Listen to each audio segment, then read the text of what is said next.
Hey, what's up everybody? It's Lyds, and we're back to break some more thrones, and last time we successfully took down the Shaelmar here in Mahakam. Still early days in Mahakam though, and so we have a lot of ground left to cover here, I do think.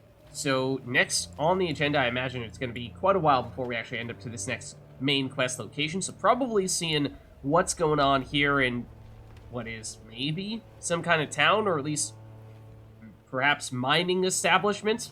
I would imagine we might run into several of those along the way. So that's what we have.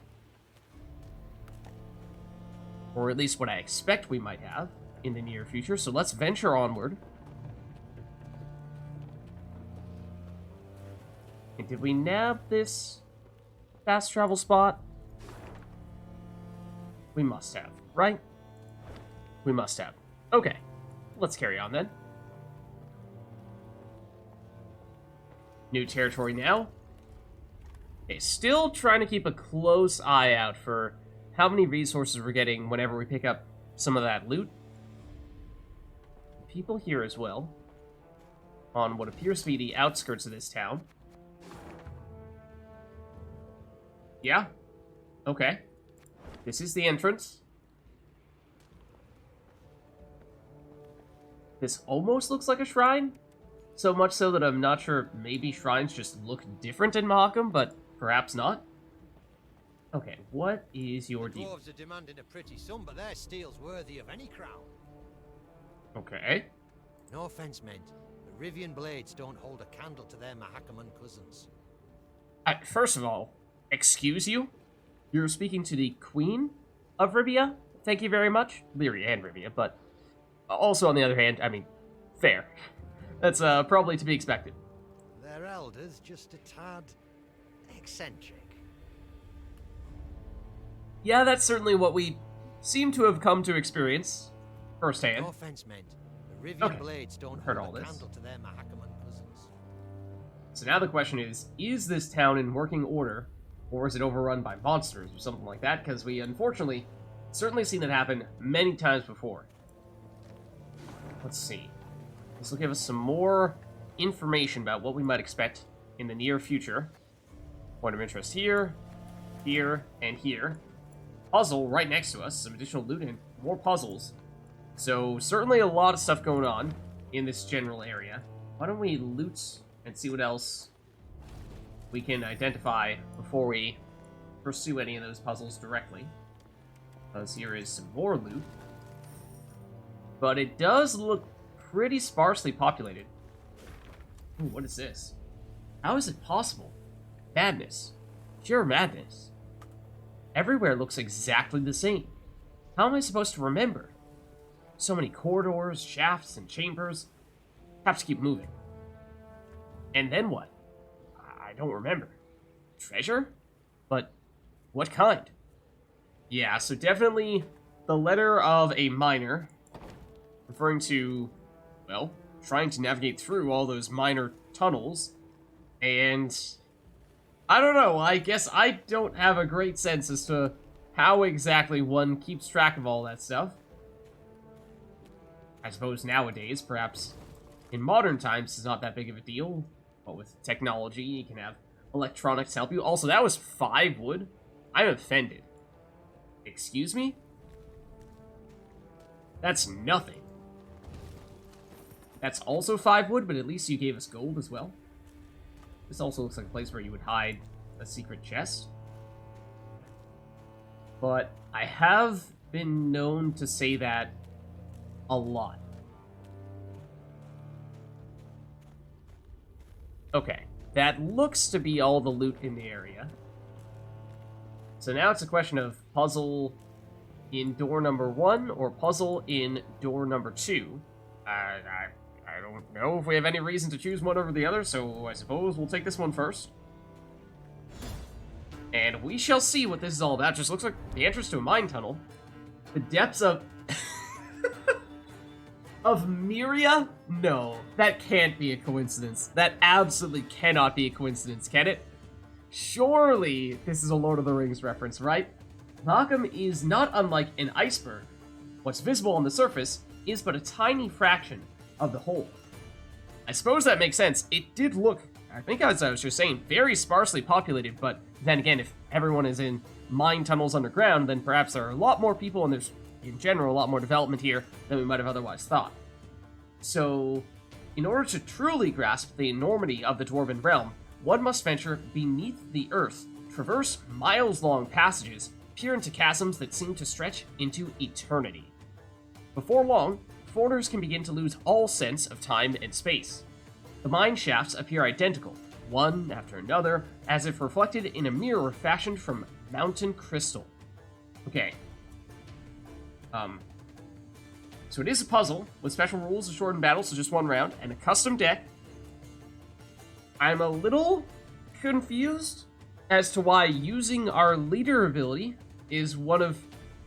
It's the only objective? What? Hint, look into the eye of your foe. What separates you is but only a mirror. This is so cryptic. What is going on? I have no idea what to expect. Are we going against ourselves here? Is it quite literally a mirror image of ourselves? Oh. A whole bunch of rune stones. So, my guess is these work differently in Thronebreaker compared to Gwent multiplayer. Let's see. So, use your leader ability. We have a new leader. Maybe we have a new leader ability. Choose a stone. We do. Okay, interesting. Have we ever seen one of these challenges that have really messed with our leader ability? There have probably been some that have given us a different leader ability rather than our whatever one we have currently equipped. But this is obviously unique to this encounter, or at least maybe there are other ones similar to this, but we haven't seen it yet. So choose a stone and swap it with the stone on its left. There is none. Move it to the rightmost place in the other row. Okay, hold on. Give me a second here. Choose a stone, swap it with the stone on its left. So, like, if we do this, you two will switch. However, if there isn't a stone on the left, then it moves to the rightmost position in the other row. So, like, this would go down here, or this would go up here. In either case, it's a blue stone. Perhaps these can be arranged in a specific pattern. Okay, I take that to mean the whole look into the eye and whatnot. I take that to mean we're probably trying to create a mirror image here. So that means blue stone here, green, or actually, are we doing this to ourselves or to our opponent? We do either. And we have this. Oh, never mind. The Runestone of the Void cannot be played. It is purely here as a placeholder while we just use our leader ability. This is a cool one. This feels like a totally independent from a card game. This just feels like a puzzle in general. Just feels like, you know, this could be a part of any other puzzle game and not have anything to do with Gwent at all. But anyways, that's all on the side. So, I suppose we could either modify this to look like this, or we could modify our side to look like their side. Which side do we want to change? Is there any reason why we would prefer one over the other? I'm not sure. I feel like we may want to modify our side because we already have blues. I mean, I don't know. I feel like I want to do it that way, okay? We're going to see if that works, and then if it seems totally wrong, then we'll go the other way, and if it turns out that we can't modify our own stones, then obviously we have no choice but to modify the opposing stones. So, I think what we want to do is we want to start with the leftmost, or start in the melee row and then work our way left to right, and then once we've done that, go range row, so on and so forth, or at least try to have a sense of order to it. Otherwise, we're just going to get totally mixed up and mess things up woefully. So what we need is a whole bunch of things. Okay, I think I see it. What we need is a whole bunch of things in the melee row. I think first, we move this into here. We're going to try to set up our melee row. So this needs to be the leftmost one. So we're going to not move this at all. This is going to be our foundational piece in the melee row. We're going to move this into the leftmost position. It should switch rows over here. Then we'll have blue next to green, and that's what we want. Then we're going to move Ooh. Need to get you down. Or do we even... Hold on. Maybe we flip you first to get you in the leftmost position. I was originally thinking we were going to have this swap down and become that redstone, but I'm realizing that's probably not what we want to do. Because this, when it's all the way in the right position, is quite difficult to get down. Yeah, so I think it's flip-flop these, move that down, then we'll switch it with red, and that gets us blue, green, red. Then flip you, move you down. Then we're all set there. That might be it. That might be enough already. So we do this. Can we do our own side? We can't do our own... Or, hold on. Okay, well, confirmed. We can't do our own side. Alright, so never mind that. I think I had figured out how to do it on our own side. But surely that means we can do it on the opposing side as well. So we want red, then blue. I think in that case, we're going to flip you two. Then we're going to flip you two. Then we're going to move you up, probably. Alright, I'm not as... I wasn't as into it on their side of the board, but we're going to try it. What did I just say? We'll flip you two, right? We want to get red, then blue is... Again, basically trying to create the foundation in the melee row. So let's go flip you. Then we flip you. Then the problem is... Oof. Yeah, I think we probably are just going to need to flip you all the way through. Might want to just put you up first. Hold on. This is leftmost. Yeah, we want to get you up first. So you're further to the left than this orange one. I may occasionally refer to blue as Northern Realms, red as Monsters, green as Scoia'tael, and orange as Nilfgaard, because that is what they are affiliated with in Gwent multiplayer. But, okay, so then we were saying we have to move you over, the Nilfgaard one. So this one's going to take several charges. Need to get you out of here. And so this is all set. Now it's just a matter of getting our range row in order with 4 charges. Is that going to be enough? Ooh, it may not be. I mean, obviously we got reasonably close, but we may need to be a little more mindful of our range row before we start moving things over. That we probably could have made that happen. But, okay, so it's green first. So that means obviously you need to move. Then... Yep, you move. Then I think we're gonna get it here with 1 charge to spare. Is that not it? There it is! Alright, not bad. Very cool. Very different. I liked it. Didn't feel like Gwent, but you know, that's fine. And we get a Zoria runestone from it, that's fitting. This card has been added to your army and can be found in the command tab tab. Love the new cards. Did we? Oh, they're the same one. I was like, hold on a second. I'm almost certain we initiated this one over here, because we were talking about it. Do we do door number 1 or door number 2? I suppose it makes sense how it was saying, oh, those mine shafts, they're so confusing. Once you go in, you never know how to get out, and so ultimately, you go in one of them, you're trying to get out the other one, so makes sense. But let's take a look at the card that we just picked up, because hopefully, it is an interesting one. I imagine it's probably a trinket, because we did have Dawsbog runestone already. Here's the one we just picked up. Damage all enemies by 3. Whoa. Compare that to damage a unit by 1 8 times. I mean, this is still better for when there is one specific target that you need to get rid of.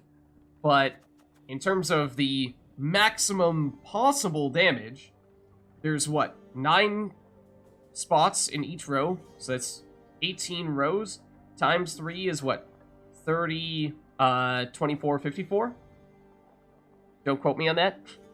But 54 versus 8, obviously, in the most extreme of situations, this is worth a whole lot more. So that is quite tempting. It reminds me quite a bit of the Skull, in that the Skull Does it do just 1 row? Yeah, Skull does just 1 row. Could be more than 3 damage to all units in a row, but it does require significantly more setup, because you need to get units in your graveyard, which the easiest way to do that is to play Skull in round 2 or round 3, but sometimes we have only 1-round matches, and that's not so feasible. Whereas this one, use it in round 1, use it before you get units damaged and destroyed, it's totally fine. Obviously, you still want to wait until there are a lot of units out there to damage, so you get more value out of it, but that's the same as Skull as well. So, I mean, it could be potentially a replacement for Skull in some situations. That might be what we opt to use this for, is if we run into an encounter and it's just not quite working out for us, and we feel like Skull just isn't feasible to set up, which I imagine we probably have already run into a few of those. But, it's a pretty simple swap. It does something similar, it's just easier to pull it off. So, or alternatively, of course, if we feel like we just need pure damage, then Bone Talisman remains largely a mystery. And so, I think we still only used it once. So, Zoria Runestone swapping in for the Bone Talisman gives us more damage, or, you know, unlocking another trinket slot to fit in the Zoria Runestone. It looks good. It looks good.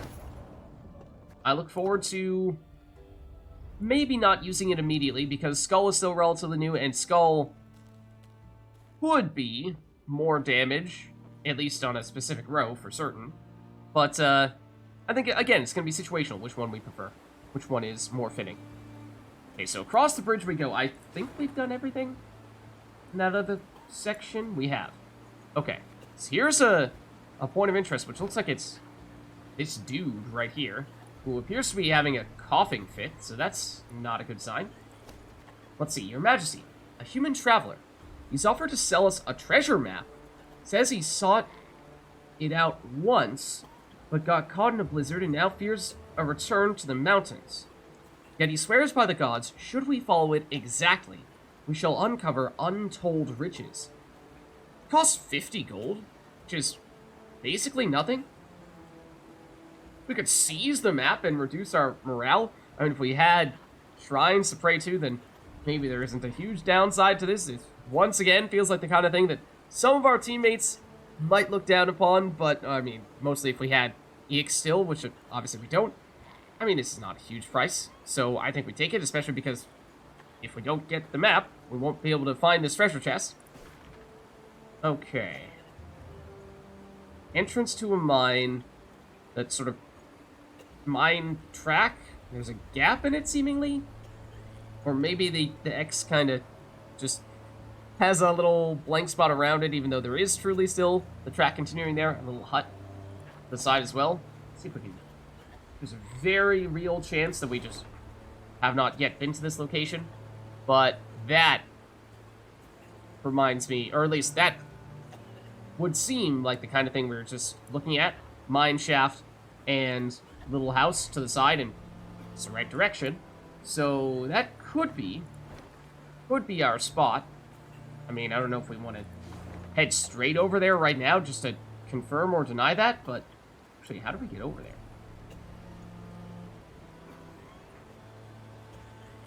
I mean, that is a bridge, but it looks like it's a bridge that doesn't connect to anything that we can traverse. That also looks like a bridge. That looks like that's going that way. This area, connecting these two spots, not connecting where we currently are. So, let's look around a little bit. There's obviously an encounter down there. I imagine we'll probably look to do that next. Oh, okay. We can go under the bridge downtown. I should have known. Maybe we end up going under, and then it's actually kind of a reverse. Cha-cha real smooth. Go in the opposite direction than I anticipated. Because, yeah, this is where the bridge is, but is there any way for us to even ascend this area to get to the bridge? I don't think so. Okay, and here is a shrine. We're currently on neutral morale, so I think we hold off and wait until we either drop to low, or if we find ourselves in a difficult encounter and we really need to have high morale, then we'll save it for that. Kind of like we did back in Eddern. Although we might have gone a little bit overboard in that case. Okay. There is some loot. Obviously, there are some dwarves over there, it seems, that we will likely want to engage with. But first, let's just see if there's any loot in the area to nab, because there is. And that one I understand being not all that valuable, because it looked like we picked up a single stick off the side of the road. But, hey, it gave us 5 wood and at least some crowns. I think enough to make up for the price that we just paid for that map, so that works for me. But let's see what these people would like for us to do to help them.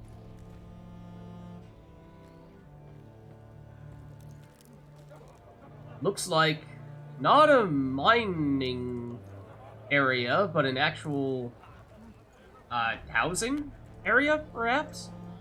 Let's see. Meve noted a crowd of dwarves. They were several dozen, many holding baskets brimming with dried sausages, soft, puffy pretzels, and jugs of frothy beer. What Sounds is this good. gathering? She asked Gabor. These folk, they're the parents of youngsters who are to return today from their Dreckthag. What is the Dreckthag exactly? Gabor proceeded to explain that the Dreckthag was a trek upon which the local dwarves would embark when they reached maturity. During this year-long voyage, young folk would taste of life beyond their home. Yet if they failed to return on time, they would be stripped of all rights and privileges accorded to Mahakam's natives. See, Oh, wow. in recent years, young folks' blood's been boiling on account of the strict laws in force here. Gabor added. So, we send them out. Let them taste life in the lowlands. Once they've learned for themselves what it's like to live among humans, they come back and ain't likely to complain. Okay, I see. Customarily, only a few dwarves ever decided to remain in the valleys for good. That year, however, was different. Deadline's the morrow. And 40 Dreckthagers still haven't returned. Their parents now worried if some misfortune had not befallen them. The Mahakaman Guard had sent out patrols to the near reaches of the valleys. They returned not having seen anything distressing, while the humans living at the foot of the massif had been largely unwilling to talk. Okay. I was a little bit unsure what to expect of all this, because it seemed everything was going all fine and dandy, and why is this an encounter? Are we just gonna chat with some people and not gonna have any sort of actual battles or puzzles or anything like that? That usually doesn't happen. And so I imagine somebody is perhaps going to get mad at us for being humans, when they perhaps suspect that humans may have done something to all these Dreckthagers who have yet to return. The guard captain, a dwarf with a fiery red beard, removed his helmet, wiped the sweat from his brow, and addressed Meve. Your Majesty, we need to find our youth. Perhaps you'd be willing to go out and search. Human folk are more like to tell you if they saw anything out of the ordinary of late. Naturally, there'd be something in it for you too. I mean, sounds fine to me. Why not? One could say I myself have lost a son, Meve gripped the captain's hand firmly. and I know well the pain that comes. I shall do all in my might to spare you at least that. Meve set off, the hopeful gazes of the dwarven parents bidding her farewell. The queen sent a scout ahead. Sometime later, she heard his horn. 3 blasts, 2 short, 1 long. An ambush! Meve expected dear. to combat beasts or robbers. Yet upon her force descended warriors with squirrel tails attached to their The helmets. Scoia'tael? Scoia'tael. What? We're trying to help the dwarves. What is this nonsense? Well, I suppose, like I said, maybe they saw that we were humans and they were displeased of our presence. So Meve was prepared for clashes with brigands, monsters, Nilfgaardians. But Scoia'tael? In the high mountains, near the very gates of Mahakam? What did they seek? The queen did not know, yet one conclusion seemed clear. At the very least, they sought her head on a pike. So remember, the Scoia'tael are the non-human rebels, basically. Usually combination of elves, dwarves, technically some other species can get included in that group, but that tends to be the 2 main components. But we talked about it before. I think that generally speaking, the dwarves who call Mahakam home, sure, they are dwarves, and dwarves may at times be members of the Scoia'tael, but just being a dwarf in Mahakam does not by default make you a member of the Scoia'tael, despite Gwent multiplayer kind of implying that. So, okay. these seem to be perhaps not the standard dwarves that we might have expected to run into for that reason. Ones that might be perhaps a little more, quick to temper. A little more adversarial. It is a standard battle, so we're just looking to outscore them here. But before we start picking our cards, let's see what we're dealing with. Well, we don't know much. They don't start with anything on the board, but it's a Scoia'tael tracker, and this looks like an elf, so might be a combination of elves and dwarves. Damage an enemy by 5, and units adjacent to it by 2. Cooldown 3, okay, so that is a lot of damage. Fortunately, they're only using it every 3 turns, though. So, let's see. They're gonna deal a lot of damage. Does mean Isbel has the chance of being quite powerful. However, we want to be careful with her, because with only 3 power, they obviously have enough damage to get rid of her with their leader ability. In theory, if we time her so that their leader ability is on cooldown when we play her, and still give her enough time to use her order ability on the next turn, then she may be a safe play, but that's just their leader ability that we're talking about, and they could very well have other damage from their units or special cards as well, so probably a bit of a risk to keep Isbel here, but of course, if she does work, she'll be great. So I think we should at least take a chance on that. Strays Bombers, oftentimes good to get at least one of them to set a row on fire. That is quite useful. Maybe even a second one as well. Reynard. Not the best when combined with Isbel. Yes, technically we can reset Isbel's order, true. However, if we do that, and we have not taken any additional damage since the last time we used Isbel's order, then the second round of her order does nothing. So, it's kind of an awkward pairing. And for that reason, we may even want to either get rid of Reynard or deliberately wait to play him until a later round when perhaps we draw into something like Rayla is the ideal combo to pair with him. So, then Alchemist? Always a bit of a question mark, so whether we can make him work. We don't have any really big units here other than, Reynard's a 10, but that's not a huge deal. We may get some bigger units, depending on just how big Isbel's order ability becomes, but even that feels a little questionable. I feel like we'd probably get rid of Stray's Cavalry. Never really want Knickers in hand since he can get summoned directly from our deck. Okay, we get a second Bomber. It's not an amazing hand. It has a lot of damage, but it doesn't have much else other than just hoping that Isbel's order ability is big, but then again, we only have a few units down there, then there's only so much damage we can take, and therefore only so much power Isbel's order ability can have. So I still don't love this. We might want to swap you out. Okay, even more damage? Sure. We'll try this out. Really don't know what to expect here. Okay. So, Budding Frost on both enemy rows. Every turn start damage the lowest enemy on this row by 2. Then they do use their leader ability right off the bat, so we have precisely one of the Gesso Arbalists surviving. So, let's see. The lowest unit, this is likely to get destroyed on our next turn. What is your deal? Alright, it's just the Budding Frost, but you've theoretically done your thing now. So, yeah, this is permanent, right? So, it's gonna be really hard for Isbel to last long enough to keep her alive. Right now, if we play her in the melee row, we might be able to sneak her in, because this Gesso Arbalist will get destroyed, and then we might need to immediately use her order ability on our next turn. I'm not really sure we have any alternatives, otherwise she may just be a complete brick who immediately gets destroyed. Well, 2 damage means she can survive with 1 power if she is the only unit in a row, so I guess there's that. But, ooh, that still feels awfully questionable. And I guess we could play her in the melee row. We know the Gesso Arbalist will get destroyed, and then we wait and see what happens. We could theoretically wait 1 more turn before actually using her order ability if we feel like she's going to last long enough for that to happen, but Otherwise, not so much. So, sure. We'll try it out. I'd hoped we could solve this some other way. Knickers is gonna get hit for 2 damage. Oh, I guess, well, they're both gonna get hit.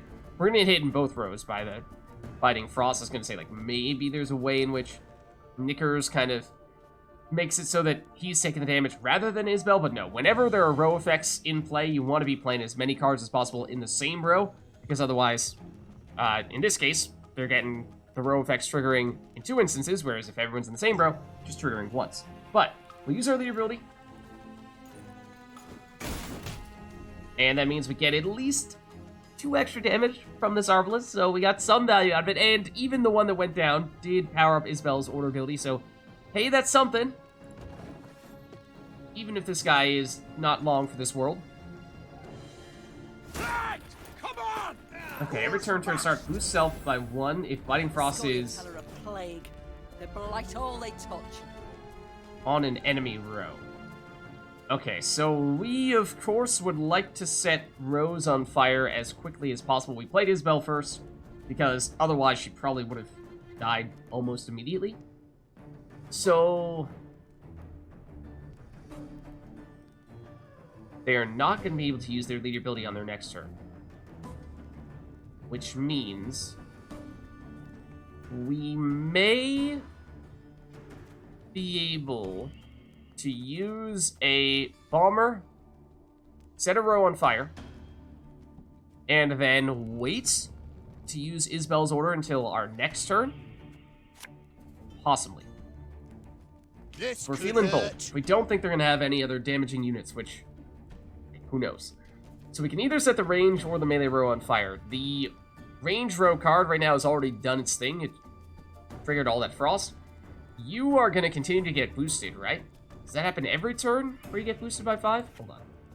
Yeah, every turn. Or boost up by 1 if Biting Frost is on an enemy row.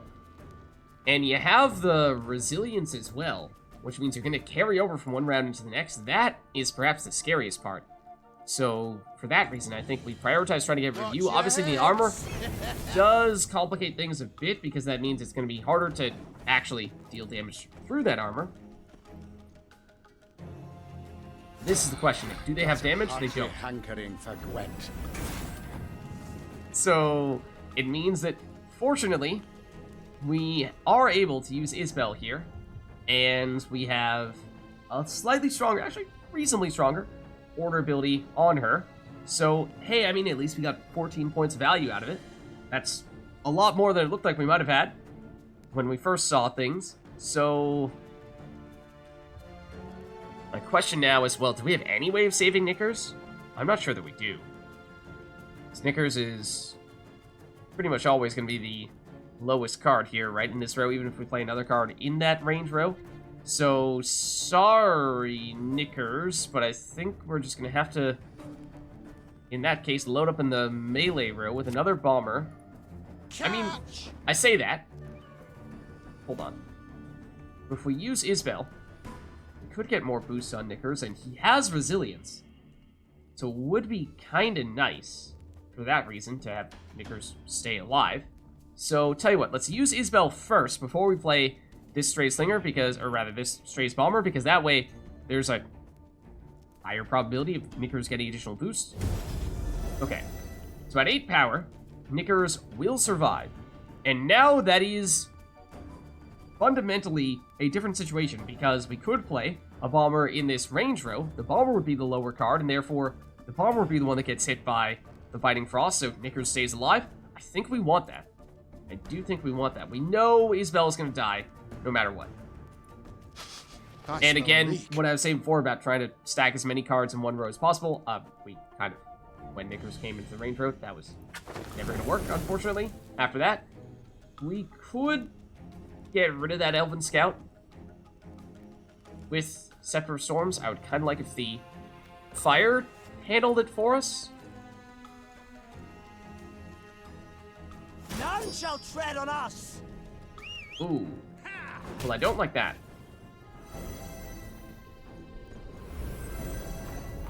Because we were hoping to destroy that elf A 2-point boost is not a huge amount, but still. Let's see. And we can move some stuff around with a slinger and get some more damage. We are going to have some units going into our graveyard, given how much damage they have. And so that will eventually power up Skull. We have Bowser's Thunder as well. Not really sure we want to do that at the moment. I think this might be a stray slinger situation. And again, the armor is annoying, but we really want to try to break through that. Get rid of you guys. Because I don't like the resilience. But it is an uphill battle for sure. Slings, they hide well. So we're definitely going to move you two. Question is, do we try to take out this Elven Scout and just accept that the Neophyte will get boosted if/when that happens? I think that's going to happen no matter what. The fire is going to take it out sooner or later. Let's do... Guess we do this. We accept that the fire will probably take it out. Or we do Scepter Storms, and that will definitely take it out. Yeah, actually, Scepter Storms resets in between rounds, right? So we want to make sure that we use this fairly promptly. And they may be about to play another Scoia'tael Neophyte, so let's go for it. It will boost you. But in the interest of not having additional Neophytes get boosted when we destroy that elf. Okay, they do pass. And that was an early pass, yes. Normally, let's see, how many cards do they have? They have 6. We can definitely play 2 more cards. And as long as we still win round 1, that's fine. The problem that we need to be mindful of is that they are going to continue to get a few more points every turn from these Dwarven Marauders. We're going to continue to take more damage from the Biting Frost. And sure, they'll take damage from the fire, so that aspect might even out a little bit, but it is going to make it not so straightforward. It's going to be a little more complicated trying to catch them here, but I think given how there's just a 10-point deficit at the moment, and we will get our leader ability back on our next turn, and we can still take one more turn even after this, then I think we'll be fine. I think we'll still be fine. Let's go another Slinger. More damage. And again, if we can get rid of the people with the resilience, that'd be great. And I'd love if these two stayed on the same amount of power for lead ability on our next turn. But we can also use Scepter Storms. Again, anticipating that we're going to play our next turn. But then again, we may not need to. Especially if Knickers does that. So they will continue to get boosted. But we certainly have enough points now, and therefore we... Oh, and after Knickers ate that, now we have 4 cards in our hand, so yes, we definitely want to pass now. 4 is the key number. Because at 4 cards, we can dry pass in round 2, meaning we don't play any cards, and we'll still draw 3 more cards when we start round 3, getting us up to the maximum of 10. And because of Knickers, getting that huge additional base power, now up to 25, that means that they do still need to play more cards to catch up to us here. And the Biting Frost has ended, it seems. I always forget in Thronebreaker if the row effects end at the end of a round. But that would shut them down from getting boosted every turn. It may have another way of getting even more of that Frost happening. So, given how we do have that 25-point advantage, what we could theoretically do here is we can... Let's see. 1, 2, 3, 4, 5, 6, 7. Yeah. And they have how many cards? 1, 2, 3, 4, 5, 6, 7, 8, 9. We're probably looking to dry pass here. Yeah.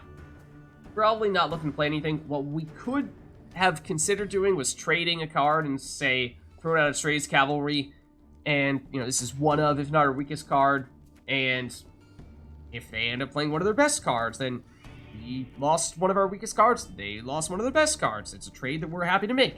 The problem with that is that they currently have 2 more cards in hand than us, and we don't want that to continue to be the case in round 3.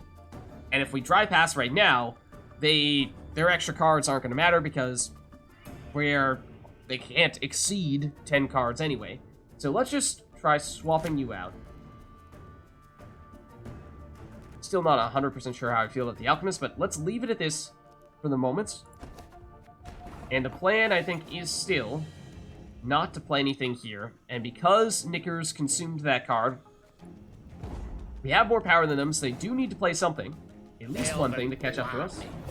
What's this? Destroy the lowest damage enemy unit. We don't have any damage enemy units. So they had to play 2 cards. I mean, those weren't great cards. Unfortunately, it was just enough for them to catch us.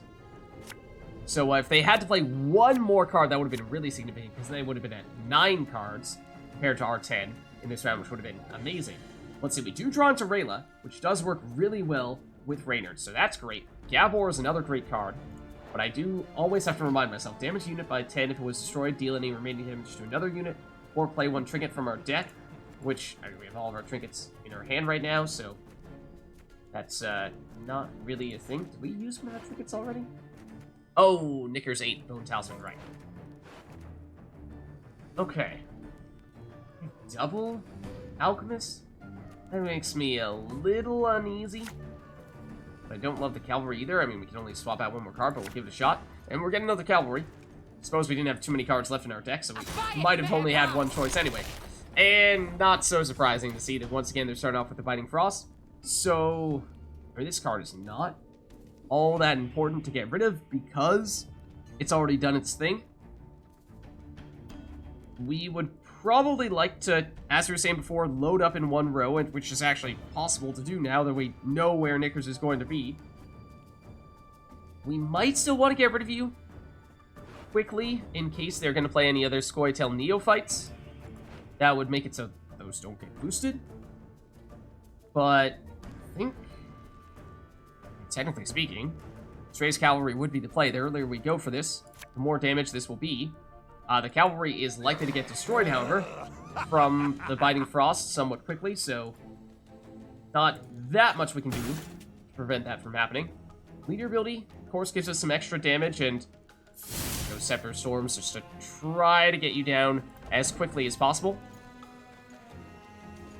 Oh, and they do their leader ability as well, which I totally forgot about. We ought to help one or the other. Heal an ally. Oh, that's not great. That's not great. Oh, we also totally should put the, technically, the other unit on this side of Scepter Storms. That way, if they tried to damage an adjacent unit, I mean, we have Scepter Storms in the middle, so it wouldn't do anything. So they can heal every turn. So unless we can deal damage in a huge chunk, we aren't really going to be able to take out that Elven Scout. And we do have significant damage coming from Gabor Zigrin. Would be enough to destroy you and then use the extra damage to take out, or not take out, but damage the Hawker Healer. So that's an option. Likewise with Alzur's Thunder, however, we very much would like for them to have adjacent units before we do this. Just hold on a second. What is our plan? Let's just think about what our plan is for Rayla. Because Rayla can play a card from our deck. And that card we would definitely like to be Xavier. And once we have him out, then we can use Reynard to give additional charges. And with all that, we can get probably more Stray's Cavalry, to tell you the truth. In which case, we want to do that as quickly as possible. And, okay, Rayla does still have 10 power, 5 armor. Good. I was going to say, it's going to be several turns to set that up in full. So, if Rayla was at risk of going down before we pull that off, that would be a bad thing. But fortunately, I think she's going to be strong enough that unless they have additional sources of damage that we've not yet seen, we should still be fine. So I think what we do is we prioritize Rayla first and foremost because she's going to give us additional Stray's Cavalry, and the earlier we get those out, the better. Of course, as we were just saying, the Stray's Cavalry, the damage from them, Hawker Healer will heal that off. However, it can only heal 1 ally per turn, and I don't think it can heal itself, so we could either target the Hawker Healer Or eventually, once we get multiple of the Strays Cavalry and then can play Gabor after that, or Leader ability after that, we can start to stack up multiple sources of damage then, or wait until we have additional charges on Scepter of Storms to take one of their units out entirely, so that they don't have the chance to heal it. But either way, Rayla, I think, does go next. Also them, no other way. Oh, and she does get strengthened by 2 whenever a Scoia'tael unit gets destroyed. And we are going against Scoia'tael. Yeah, not so surprised to see the Scoia'tael Neophyte there. So now what we do is we use Rayla to get Savior, who is a 6. So he is comparatively much more vulnerable. Yeah, I think we did a good job, somewhat coincidentally, or at least didn't really make a conscious effort of doing this, but of avoiding the damage from their leader ability, which could also have complicated matters a bit. So I think what we'll do here is we'll get Savior. The question is, where do we play him to try to minimize damage? They won't be able to use their leader ability on their next turn. They will on the turn after that. I think that still means we'll have enough time to use Savior, use Rayla, use Reynard on our next turn even. But Rayla has the armor. They can't target Knickers, though, because he has immunity. Which is why I feel like maybe it makes more sense to put him here. Then they'll target Savior, though, for 5 damage, and that is enough to destroy him. I guess we put him here. Get it to work. Okay, so we can give additional charges to Rayla, which I think we want to do, because that means we get the Strays Cavalry out there more quickly, which, again, we want to do. And actually, these are now the smallest cards, so that's probably a good thing. And let's just try to keep Scepter Storms in the middle of everyone, basically, to the greatest extent possible. And so, I think we may actually want to target the Hawker Healer, because usually cards cannot target themselves with order abilities. So I think we want that. And then, I mean, we could go with an Alchemist, but don't think that's really going to help us all that much. We could put something next to Knickers and boost it up that way. Maybe.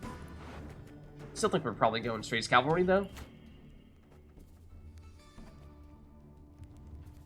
So we know they can't target Knickers, so let's deliberately put the Cavalry on the other side of Knickers. Let's double down on trying to damage the Hawker Healer, since, again, it is probably the easiest target for us to go after. Oh. Have we not played a card yet on this turn? Oh. Apparently. Wow. Okay. So in that case, we'll continue to load up. Her Majesty knows what she's doing. And get even more charges. And okay, we actually are gonna need to play an Alchemist. So we can set the Strays Cavalry to the power of Knickers. That's probably what we're looking to do, to be honest.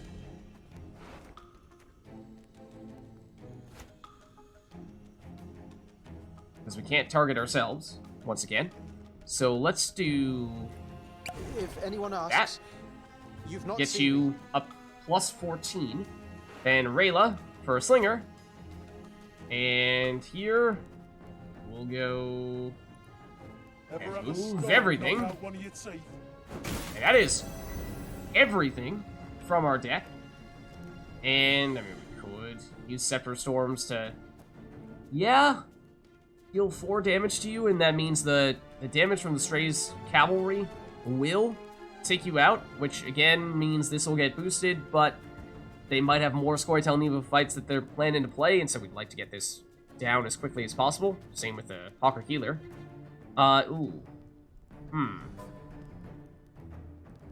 Let's wait, actually, because I don't remember order of operations-wise. I think the Hawker Healer will still have an opportunity to heal you before we have the damage from that mark take effect. So I think we need to wait. Fail. Yeah, and there's another one of the neophytes. Okay, so we'd like to ideally just get rid of you. And so that would mean we are going to have to start playing things in our melee row, it would seem. If curiosity, how many units do we have in our graveyard? 1, 2, 3, 4, 5, 6, 7, 8. It is a lot of damage. Could eventually, on a later play, try to get a Stray Slinger to move as many cards in the same row as possible. That would be ideal, but don't need to do that just yet. I'm thinking we go Gabor Zigrin, and we take out the Hawker Healer that way. Damage the Elven Scout with the remaining damage. Or really the Scoia'tael Neophyte would actually be our next highest priority, although could get rid of Scepter of Storms, or could use Scepter of Storms to finish off the Elven Scout if we were to use the extra damage on the Elven Scout. The thing is, if we get rid of the Scoia'tael Neophytes first, then we're reducing their damage, or their boost by 2, which is that since these have more power, they're going to take longer to get rid of. So if they continue to play more of them, then we'd like to just get rid of as many elves as quickly as possible, and maybe we don't be picky and we just get rid of you rather than try to go after you. But anyways, I think we still go for it. I think we still, like I said, need to go melee route. Sure about that? We go the damage route, destroy you, and then use the extra damage on... Oh, what were we... Which one were we saying we wanted to go for? I guess we go Neophyte. Especially because that means on our next turn, we can use Alzur's Thunder to take you out, and potentially the Elven Scout as well, depending on where the marks from the cavalry end up going. They went on this one. That's probably not ideal. Well, if anyone's got any hooch left.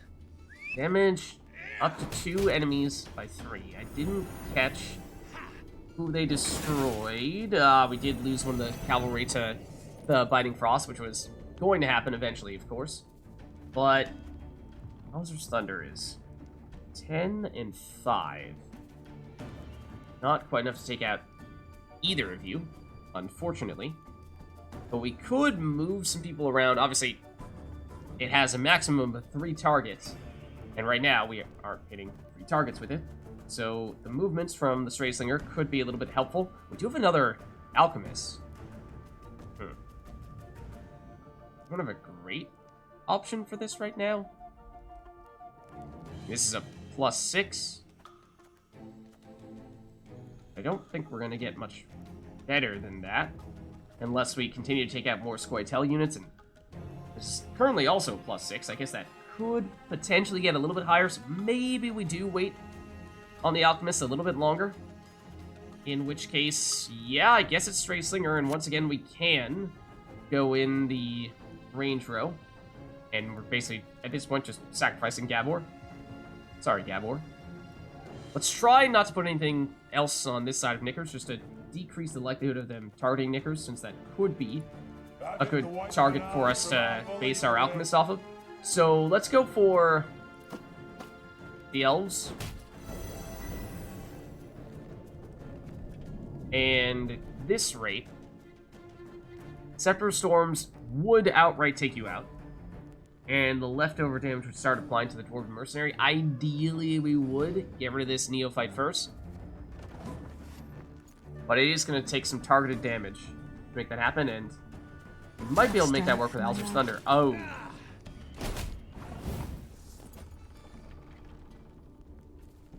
That's going to be a bit of a problem. I mean, you're definitely moving to the other side of the battlefield, because you're our lowest card. We were talking about using the Alchemist to boost you up. That's possible. But even if we do that, we still have the Stray Slinger. We're not going to be able to boost up. Alternatively, we can play Gascon on one. If we had one more turn, we could use Alchemist to boost up Xavier, and then we could play Gascon on the other side, and make it so that this Elven Mercenary is not going to hit the Stray Slinger. But unfortunately, that's not really feasible.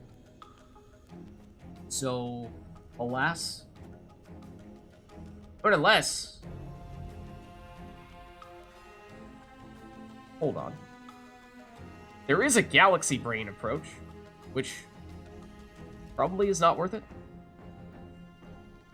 Actually, I'm still not sure if that... there is a Galaxy Brain approach. Stray Slinger right here.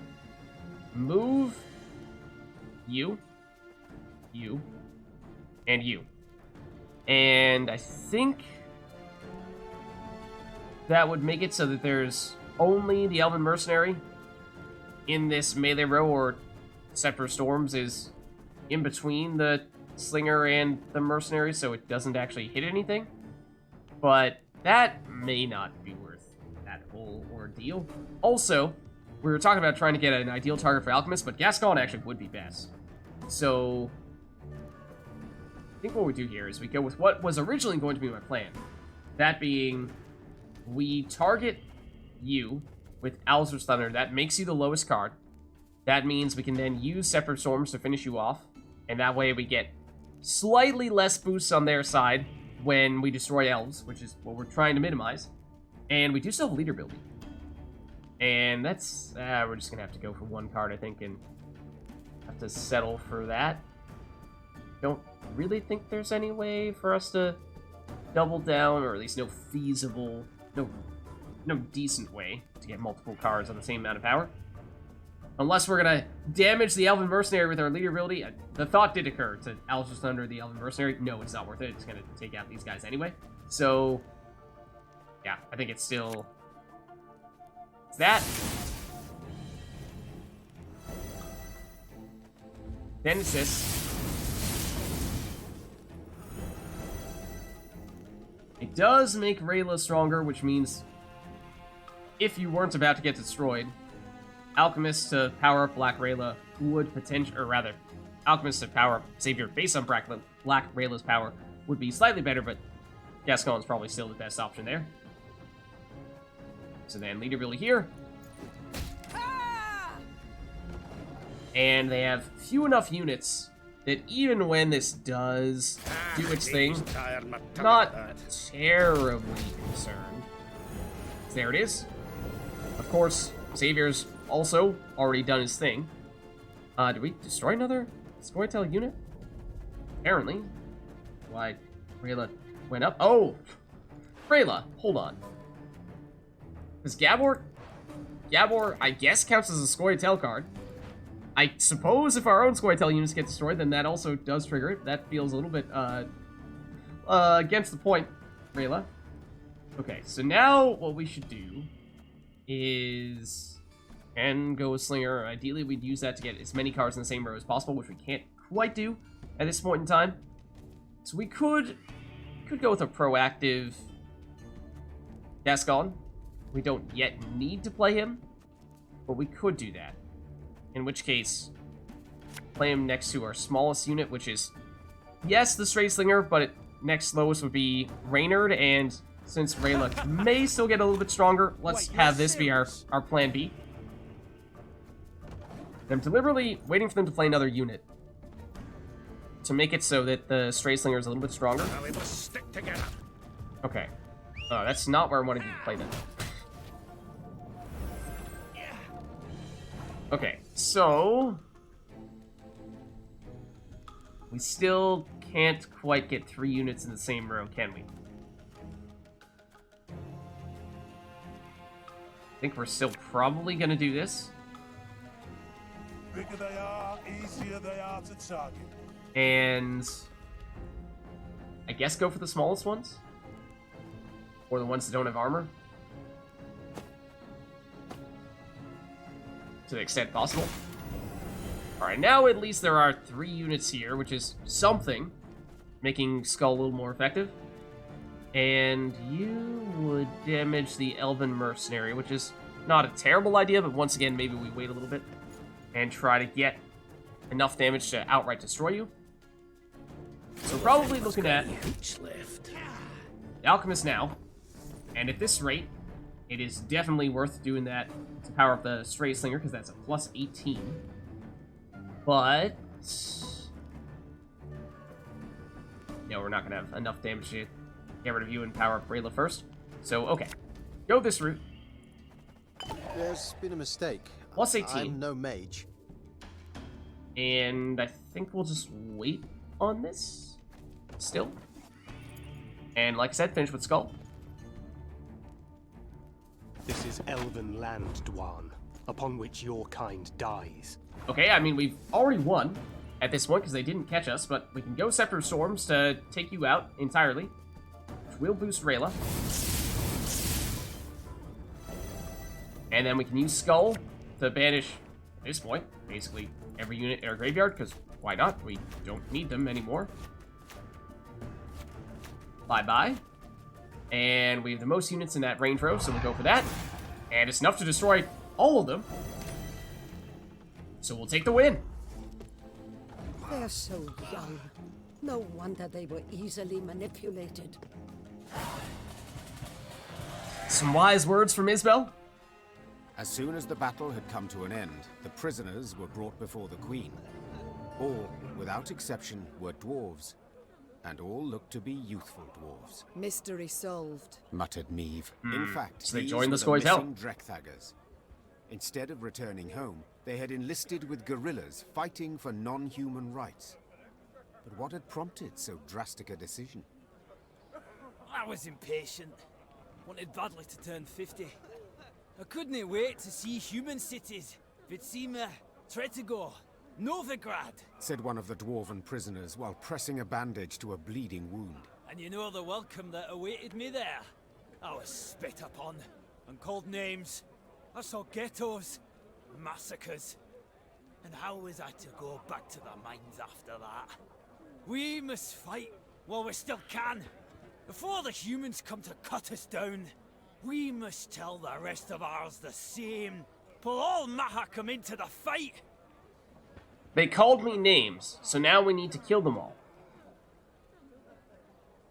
I mean, simplifying and perhaps making it seem like a little less than what he actually witnessed, but at the same time, you know, it's perhaps a little bit of an overreaction. What if, I don't know, maybe you just go back home and don't pick a fight and just be peaceful and everything is fine? And sure, the humans may be mean, but if you just ignore them, then it doesn't really matter. Meve's soldiers stood waiting for her to protest, to accuse the dwarf of lying.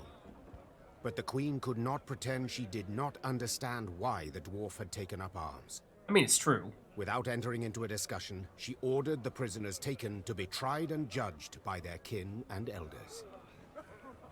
Okay, I mean, it's probably a better play than having it be a human trial led by us or any of our followers, because that probably wouldn't go over too well. Along her way, Meve heard cries. She rushed to see what the ruckus was about. It's not going to be pleased about that. Upon seeing Black Rayla spattered with blood, she expected the worst. Reynard could only confirm the Queen's fears. She entered the wagon unnoticed. The wagon carrying the prisoners. She then cut their throats, one by one. Rayla. Dwarves. Alone. They were shackled. They could not defend themselves. Rayla. Okay, now that's pretty darn terrible. I mean, doesn't get much worse than that. Rayla had nothing to say in her defense. In point of fact, she exuded pride. Mahakam I'm sure she did. Free of Scoia'tael, till now. We'd have done all a questionable favour by bringing back a wagon full of enraged youth wearing squirrel tails. They'd have posed as martyrs for a just cause. They'd have shown off their scars and persuaded the clans to make war on humans. All that deserved to be nipped in the bud. No, see, the thing is, you just turned them into martyrs. They weren't martyrs until you did that. Now you killed them, and they are. Otherwise, if you had not done that, they could have been dismissed as just young fools. But now, as you murdered the prisoners who were locked up and defenseless, they look like they were suddenly in the right. So you have done exactly the opposite of what you wanted to do. Meve could see the blood rushing to Reynard's head. When he finally spoke, it was clear he was holding the reins of his emotions, preventing himself from exploding with some difficulty. Your Grace, we must banish her, drive her off. This was in no way ordinary insubordination. This was a grave crime. Your Majesty. It was. You know, I rarely meddle in your affairs, said Isbel. Yet for this, I cannot remain silent. This woman must go. Rayla, why do you do this? Why must you do this, Rayla? So, it was going to come down to this at one point or another, wasn't it? There were countless times back in Edirn where we theorized that perhaps siding with Rayla or doing things that we anticipated would be the Rayla way of going about doing things might have appeased Rayla, but could have very well made some of our other friends unhappy and endangered their loyalty and potentially have them leave our side. And remember, Isbel made it very clear. She said one thing. She said, I will help you, but only if I am not forced to kill anyone, to harm or hurt anyone. I'm a healer. And so when Rayla comes in and murders 40 prisoners in cold blood, it's the kind of thing that is pretty much directly what Isbel was saying she would disapprove of. So I think Reynard on one hand obviously also is very displeased. I don't think we'd risk losing Reynard if we let Rayla remain part of our force. I do, however, think that if we were to do this, we would lose Isbel. I think that, at least from a metagaming standpoint, if you will, it's a matter of have Rayla leave, keep Isbel. Have Rayla stay, lose Isbel. Which one do we prefer? From a card standpoint, do we like Rayla? Do we like Isbel? Then obviously, from a more narrative standpoint, obviously what Rayla did, atrocious, inexcusable. And for that reason, I mean, complete insubordination, for sure, of the worst kind. And for that reason, it feels like the right thing to do to tell Rayla to leave. From that aspect, yes. On the other hand, Rayla is arguably the single best card in her deck, and does enable at least two other cards that would otherwise be completely useless. Those being Reynard and Xavier. Oh, why, Rayla? Why must you do this to us? Oh, I think we have to. I mean, maybe there's some situation in which Rayla tries to make it up to us, but I don't see that being the case. I imagine as soon as we do this, we are locked in and Rayla is absolutely gone for good. But I think we just need to accept that. It pains me. It pains me big time. It's, like I said, she's our best card in so many ways, but I think we have to. Rayla, 'tis a fine line that separates a soldier, a warrior, from one who commits murder, said Meve. That line you crossed today. You are to leave my ranks immediately, and never do I wish to see you again. Rayla said exactly. Nothing. She merely bowed in an excessively courtly manner, then moved off down the slope. Yet even once she disappeared, a clear red trail remained in the snow where she had passed. Of course, a trail of dwarven blood that had dripped from her armor. Oh, Rayla. We lose Rayla. That's gonna hurt a whole lot. I mean, not only in the immediate term, because, as I said, she was our best card in so many ways, and so that's gonna make the rest of Mahakam, I would think, a lot more difficult. But even long term, I mean, she was a foundational piece of the deck, and one would hope that at least maybe, as time goes on, we'll of course continue to gain additional cards and maybe find other ways to find effective combos that do not require that we use all these order abilities and whatnot. But without Rayla, we may need to fundamentally redesign our deck. And probably not in a good way. The Lyrians remained silent throughout their return. Upon spying their downcast eyes and somber means, the dwarves awaiting the return of their offspring dispersed to their homes, leaving baskets full of treats in the snow. No one asked any questions of Meve. Luckily so, as the Queen would not have known how to answer. Oh, man. Oh, man.